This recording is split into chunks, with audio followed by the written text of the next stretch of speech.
नमस्कार दोस्तों, PNB online banking के वीडियोस में आपका फिर से स्वागत है। आज हम बात करेंगे कि पीएनबी नेट बैंकिंग के अंदर जो आपको यूज़र आईडी मिलता है, जो कि थोड़ा सा डिफ़िकल्ट होता है आपको याद करने में, उसको आप कैसे चेंज कर सकते हैं अपनी मर्जी के मुताबिक। इस वीडियो को अंत तक देखें सो दैट आपको ये समझ आ सके कि कैसे आप उसको अपने मोबाइल फ़ोन की मदद से ही चेंज कर सकते हैं।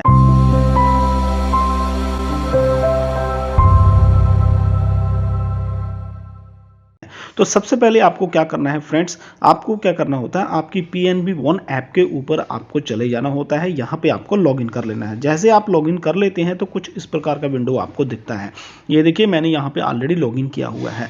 यहाँ पे ये सारे ऑप्शंस आपको दिखती है। आपको क्या करना है, इस ऐप के अंदर सबसे नीचे माई प्रोफाइल लिखा है, या यहाँ पे होम के बगल में यहाँ पे आप अगर टच करते हैं तो ह्यूमन बीइंग की तरह दिख रहा है, यहाँ पे भी आप टच कर सकते हैं। ये देखिए, यहाँ पे भी आपका माई प्रोफाइल खुलता है। अदरवाइज आप सबसे नीचे आए तो माई प्रोफाइल के ऊपर टच करके भी आप प्रोफाइल अपना खोल सकते हैं। जैसे आप अपना प्रोफाइल खोलते हैं तो सबसे पहली ऑप्शन आती है अपडेट यूज़र आईडी। ये देखिए, आप यहाँ पे अपना यूज़र आईडी चेंज कर सकते हैं। आपको यूज़र आईडी अपडेट के ऊपर टच करना है तो यहाँ पे ऑलरेडी दिखाएगा कि आपकी एग्जिस्टिंग यूज़र आईडी क्या है और न्यू यूज़र आईडी क्या है। जैसे कि बोथ आर सेम है, तो यहाँ पे आपको देखना है कि यूज़र आईडी जब आप नहीं बनाते हैं तो उसकी पॉलिसी क्या क्या है, किन किन चीज़ों का हमें ध्यान रखना है। तो सबसे पहले फ्रेंड्स क्या है कि यूज़र आईडी जो होती है उसके अंदर अल्फ़ाबेट हो या अल्फ़ा न्यूमेरिक्स हो, मीन्स टू से कि आप उसके अंदर ABC या 1 2 3 दोनों भी आप लिख सकते हैं।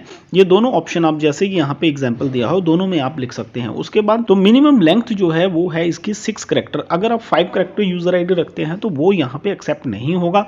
मैक्सिमम लेंथ यूज़र आईडी की जो है वो 28 करेक्टर है, उससे ज़्यादा आप नहीं रख सकते। स्पेस इसके अंदर जो है अलाउड नहीं होती। यूज़र आईडी के अंदर कोई भी आपको स्पेस नहीं देनी होती है। जो स्पेशल कैरेक्टर होते हैं जैसे इन्वर्टेड कोमा है, अंडरस्कोर है, ये यहाँ पे अलाउड है, ये आप यहाँ पे रख सकते हैं। और उसके बाद जो आपकी मास्टर यूज़र आईडी है जो बैंक की तरफ से मिलती है वो, और जो आपने चेंज किया है वो दोनों सेम नहीं होनी चाहिए, उसके अंदर थोड़ा सा डिफरेंस होना चाहिए।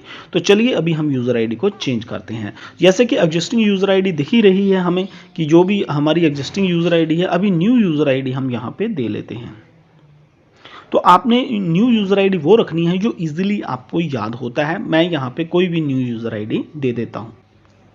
राइट, इस प्रकार आपको अपनी न्यू यूज़र आईडी दे देनी है। उसके बाद आपको कंटिन्यू के ऊपर टच कर देना है। जैसे आप कंटिन्यू के ऊपर टच करते हैं तो उसके बाद आपसे पूछता है कि do you want to continue, यहाँ पे हमने यस कर देना है। यस करते ही फ्रेंड्स आपको बोलता है कि कंफर्म करो user name modification, transaction password आपको यहाँ पे देना पड़ेगा और उसके बाद हमें कंफर्म कर देंगे। जैसे आप कंफर्म कर देते हैं उसके बाद आपके पास सक्सेस का मैसेज आता है कि यूर न्यू यूज़र आईडी जो है वो यहाँ पे आपकी सक्सेसफुली अपडेट हो गई है। और यहाँ पे अगर आप अपडेट यूज़र आईडी करेंगे तो यहाँ पे ये देखिए, आपको यहाँ पे दिखाएगा कि एग्जिस्टिंग यूज़र आईडी क्या है आपकी और न्यू यूज़र आईडी क्या है। इस प्रकार फ्रेंड्स आप इजीली अपनी यूज़र आईडी को विद इन सेकेंड चेंज कर सकते हैं अगर आपके पास जो है पीएनबी का ऑनलाइन बैंकिंग का ऐप है। और अगर आपने अभी तक ये जो है ऑनलाइन बैंकिंग स्टार्ट नहीं किया है तो इसको कैसे स्टार्ट करना है उसके लिए हमने वीडियो बनाए हुए हैं। डिस्क्रिप्शन के अंदर लिंक है, वहाँ पे आप क्लिक करके इजीली जो है विद इन मिनट अपना ऑनलाइन बैंकिंग पीएनबी का स्टार्ट कर सकते हैं और अपने घर से ही सारे बैंकिंग के काम कर सकते हैं। आपको भीड़ में जाने की जरूरत नहीं है। मिलते हैं अगले वीडियो में एक नए टॉपिक के साथ। Till then keep on watching computer Guruji channel. Have a good day. Subscribe करें कंप्यूटर गुरुजी चैनल को, सब्सक्राइब के बटन को दबाएं और बेल आइकॉन को प्रेस करें हमारे लेटेस्ट वीडियो सबसे पहले देखने के लिए।